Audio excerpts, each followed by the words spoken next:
Praise the Lord. Welcome to life of the kingdom. Evening light food తీసుకోవడం వల్ల మాకు సడన్గా మెలకు వచ్చింది. ఆకలేస్తుంది అని నా హస్బెండ్కి కేఎఫ్సీ తినాలనిపించి వెంటనే బయటికి వెళ్ళాం.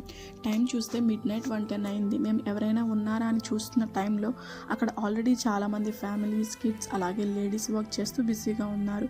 మొదటిసారి మిడ్-నైట్లో బయటికి వెళ్ళడం కొత్తగా అనిపించింది, కానీ చూస్తే చాలా సేఫ్గా అనిపించింది. ఒక విషయం అర్థమైంది, మనం సేఫ్గా ఉండటం, రోడ్స్ కామ్గా ఉండటం ఇది కంట్రీ వల్ల కాదు, టైం వల్ల కాదు, కేవలం దేవుని కాపుదల వల్లనే. నాకు ఆ మూమెంట్లో కీర్తనలు 127:2 వాక్యం గుర్తొచ్చింది. యెహోవా పట్టణమును కాపాడని ఎడల దాని కావలి కాయువారు మేల్కొని ఉండుట వ్యర్థమే. నిజమే కదా, ఈ టైంలో కూడా ప్రజలు హ్యాపీగా సేఫ్గా తిరుగుతున్నారు అంటే దేవుని దయ మరియు కాపుదల. మనం ఎక్కడ ఉన్నా ఆయన మన పట్ల చేసిన మేళ్లను మర్చిపోకుండా ఉండాలి. Every moment is his protection, every step is his grace.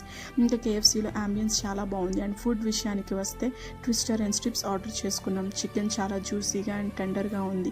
నా ఫేవరెట్ చీజీ ఓవర్లోడెడ్ ట్విస్టర్ ఎమ్మీగా ఉంది. అండ్ ఈ టైంలో కూడా ఫుడ్ చాలా ఫ్రెష్గా సర్వ్ చేస్తున్నారు. మూన్ చాలా ప్లెజెంట్గా అనిపించింది. మరి ఒక రోజుని ఆహారాన్ని అనుగ్రహించిన దేవునికి మహిమ కలుగునుగాక.